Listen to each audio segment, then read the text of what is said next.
Hi, this is Ryan from BJJCANADA.CA.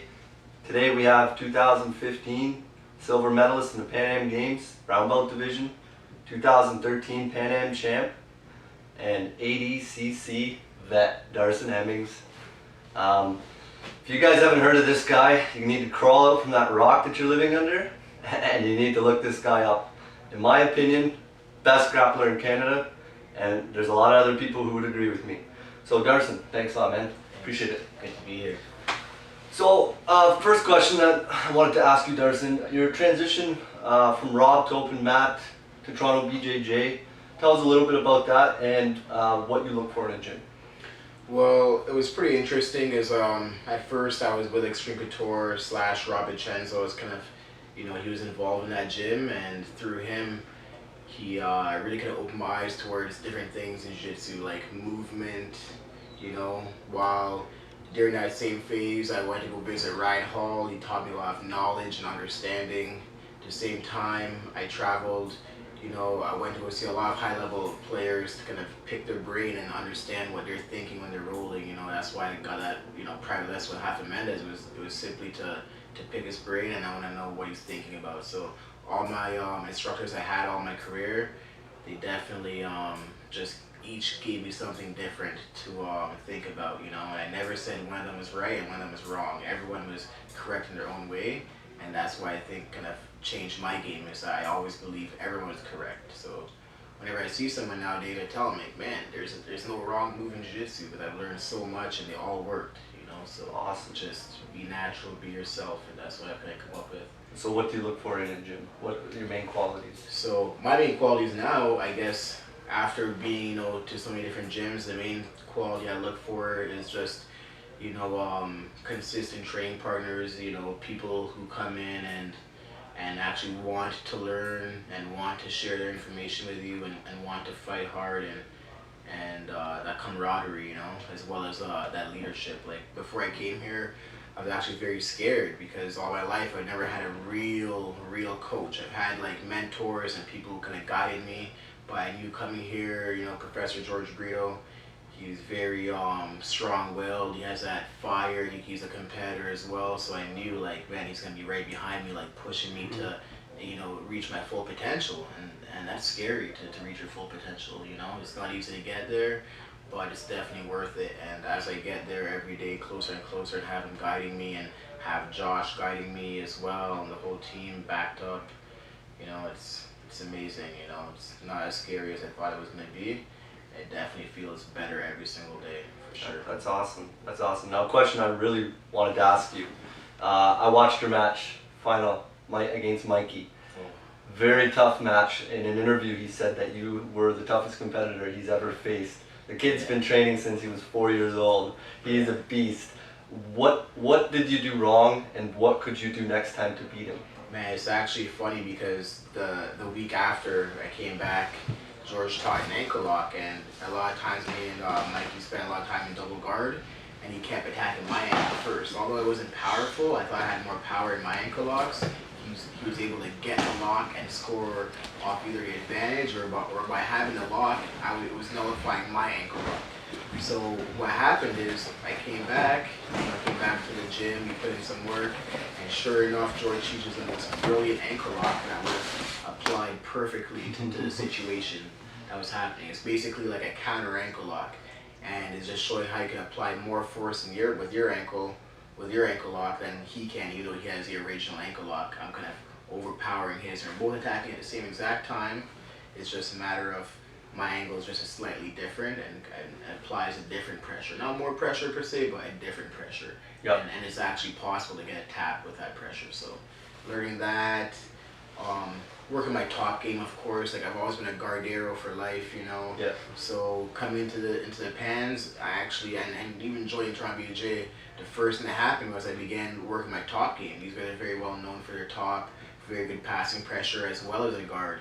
So I took advantage of their top pressure and the lessons that Salo has taught and that Shanji has taught, and I put it to use, and actually came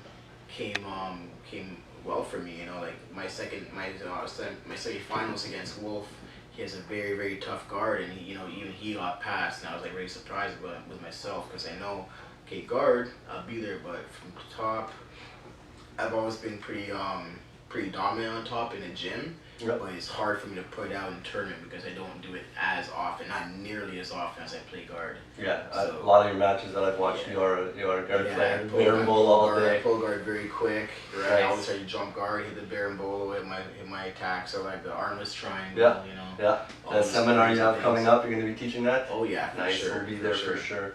So your family and friends, how do they play a role in your jiu-jitsu life? It's pretty crazy because like family and friends, my family at first was not too supportive, but as they realized, you know, how much I loved it, right, and how much I literally would play it every single day. And I felt like it was cheating because it was such a fun game to play. It's like, man, do they really respect my hard work, or they realize I'm just playing my favorite video game every day, you know? So, but you know, even though it was a fun game, I'd still go back when I'm hurting, when I'm sick, when I'm just, you know, and I think they respected that. Like, no matter what I had to do, whether it was work, whether it was night shift, morning shift, you know, giving up whatever, I'd always sacrifice what I had to do to get into the gym to put in the work. And I'd make sure to come in and learn, and I'd go back home and they would see me studying all day on my computer. I had this nice Big Mac that my dad bought for me, and I was so happy because like I was able to use the mouse to like scroll and just slow-mo like every little, like you just see him doing like the robot almost back and forth to break down every little piece, you know. So I was really supportive after that. Like my parents really got involved, my friends as well. You know, it's really cool because I moved to Toronto when I was about 18, and right after high school, and I knew exactly why I moved here. I moved here, not that my family moved here, but I moved here to pursue an MMA career or some kind of fighting career. So I moved here with no friends, no real relatives here. I had one cousin, and his main friend was an MMA fighter, just luckily. So he hooked me up, he met, and sure enough, I began making friends that were all fighters. So I never was discouraged to, you know, go away from the gym. I was never discouraged to go, you know, to the party or whatever. It was always, yo, let's go to the gym and hang out. Let's go to the gym and hang out. Let's go to the beach and work out. Let's go to the wherever we do it. It's always very physical. Surround yourself with people that exactly. And I believe in that. You know, I'm a huge believer of having that, you know, tight packed friends. You know, so even my best friend like Eric Fan, a lot of people know him too. Like I'm so happy to be around him because when he's around me, it's just my fire gets fueled by his fire, and before you know it, we're like, man, I just can't help but go to the gym and train. You know, we just love it. It's all we have to really talk about. Just learning new things daily, getting stronger daily. You know, how our diet is affecting our performance. You know, and always trying to like, you know, kind of one up each other. You know, but it's fun. It's very competitive, but we keep it fun and keep it playful. It's awesome. So, how often do you train, and what's your diet like?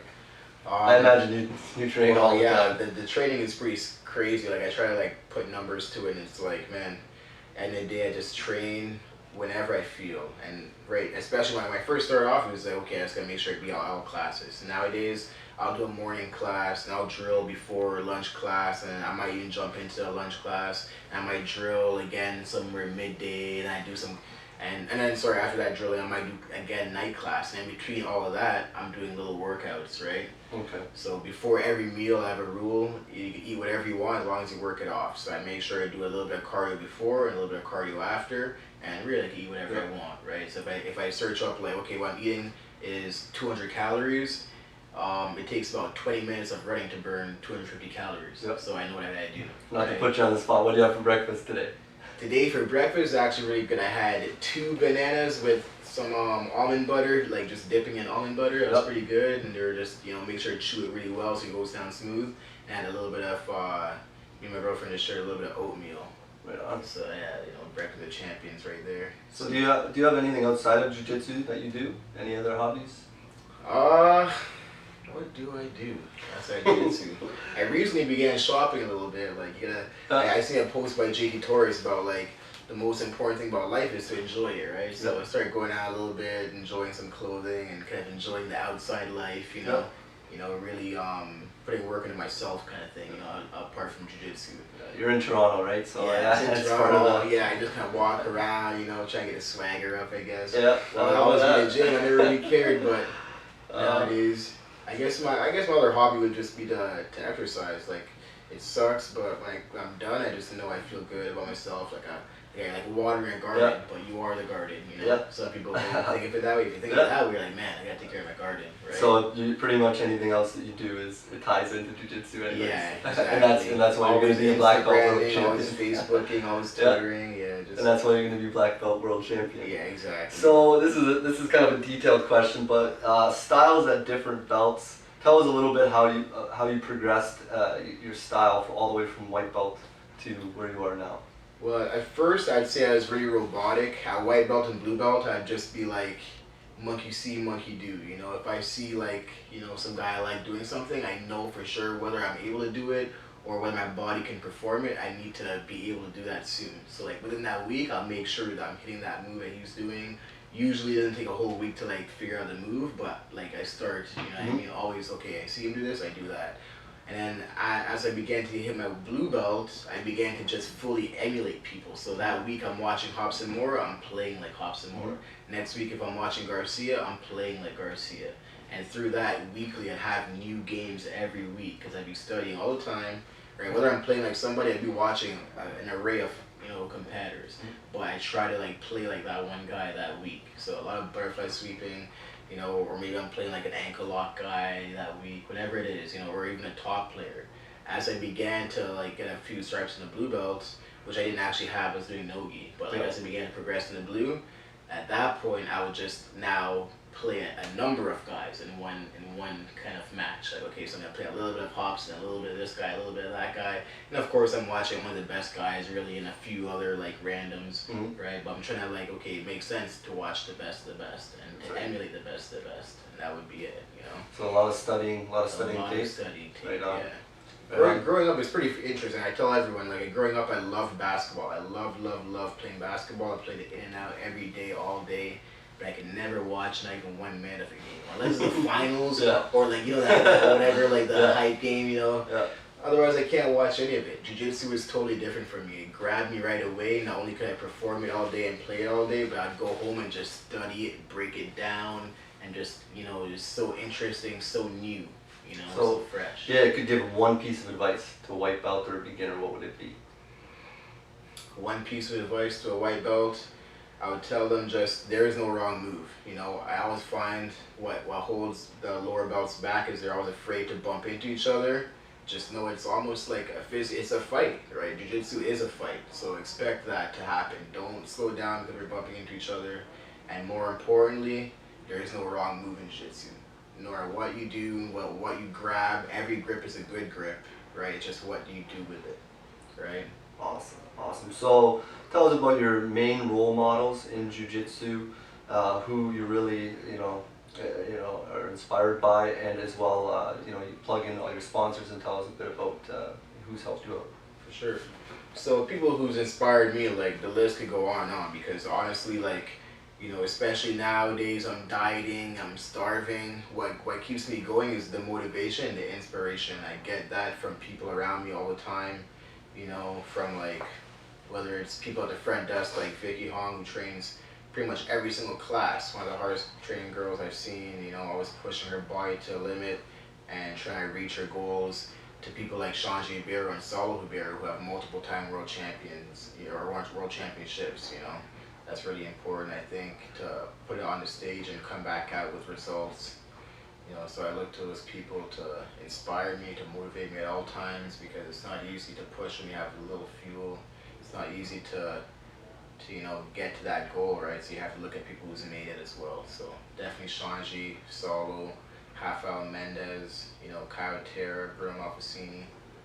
You know, a lot of those guys definitely set the bar pretty high, and I want to kind of get my name up there too one day. You know, that's definitely a goal. Not just to win the world titles, but to be up there with the legends, you know, that have definitely changed the sport and paved the way.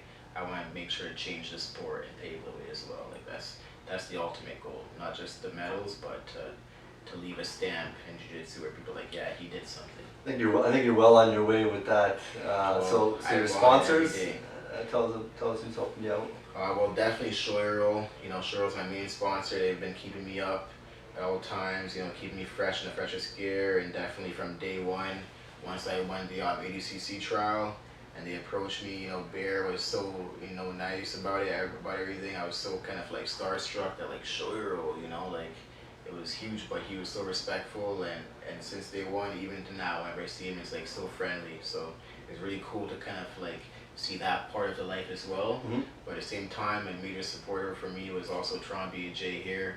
Just Josh, our rapport, always supporting the comp team, not just myself, but the whole comp team, everyone equally, everyone fairly, the girls and the guys. Sometimes more the girls than the guys. It's pretty weird, I'm kidding. But it definitely is the truth though, because they do so well, you know. So he's all about results, and if you're putting in the work and you're getting the results, and not even the results, just putting in the work, you know, that equals the result.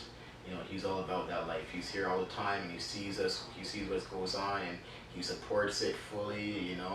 And it's really amazing to have someone who could really be doing whatever he wants to be doing, but he's right here with us, holding it down, you know. Right now he's up in Vancouver taking care of some Hibero business, but he's all about the Hibero name, the Hibero clan, the Hibero family, you know, and so am I, and it definitely worn off onto me for sure, you know. Love it a lot. That's awesome. That's awesome. Well, hey, thanks a lot for doing the interview. Really appreciate it. Thank you so Best much. of luck. Appreciate Not it. that you're relying on luck for winning. That's what the training's for, right? Skills, But yeah. thanks a lot. And this is Darson Hemmings. Check them out. Thank you so much. Appreciate it.